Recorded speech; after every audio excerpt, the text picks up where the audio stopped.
থেকে কোটি কোটি মুসলমান জোট ইসরায়েলের বিরুদ্ধে জিহাদে চাইতে রাজি আছে। আমরা বলতে চাই, আমরা আমেরিকার কবর ভাঙ্গার জন্য, ইসরায়েলের কবর ভাঙ্গার জন্য বাংলাদেশের কাণ্ডগুলো বয়কট করবো ইনশাআল্লাহ। সংগ্রামী তাগুতে জনতা, আজকে আমার কর্মস্থান মিছিলে মিছিলে জনসমুদ্রে পরিণত হবে।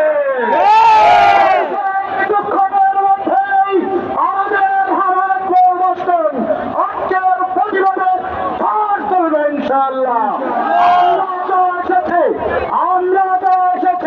সামনের দিকে আসতে চেষ্টা করবো না, পতাকাটাকে সামনে আসতে দেই। আমরা পতাকাটা যেখানে আছে বাস আমরা এখানে রাখি।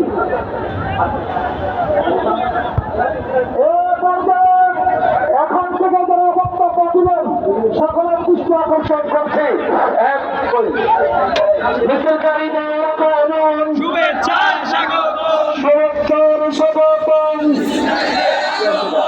মিছিলকারীদের আগমন। আমরা বাম পাশে জায়গা রাখি, যারা মিছিল নিয়ে আসবে তাদেরকে পিছনে যাওয়ার সুযোগ করে দেয়। বাম দিক দিয়ে রাস্তা করে মিছিলকারীদেরকে পিছনে যাওয়ার সুযোগ দেয়। ভলান্টিয়ার যারা আছেন বাম পাশ দিয়ে রাস্তা খালি করে মিছিলকারীদেরকে সামনে যাওয়ার সুযোগ করে দেন। এই পর্যায়ে সংক্ষিপ্ত বক্তব্য পেশ করবেন কোষাধ্যক্ষ জনাব বিশাল এক মিছিল ইতিমধ্যে ওদের মাঝে উপস্থিত হয়েছে।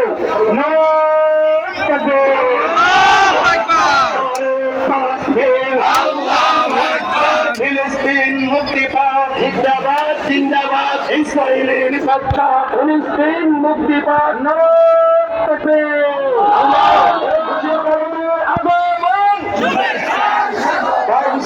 সামনে চলে আসি, এই পর্যায়ে বক্তব্য চলে আসে মিছিলকারী ভাইয়ের সামনে চলে আসে পশ্চিম দিকে।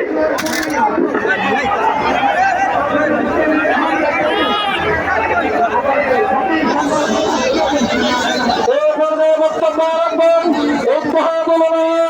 সংগ্রামী কোষাধ্যক্ষ হযরত মুহম্মদ আলম, হযরত মাওলানা মাহমুদুল হাসান মুর্তজা। আসসালামু আলাইকুম ওয়া রাহমাতুল্লাহি ওয়া বারাকাতুহু।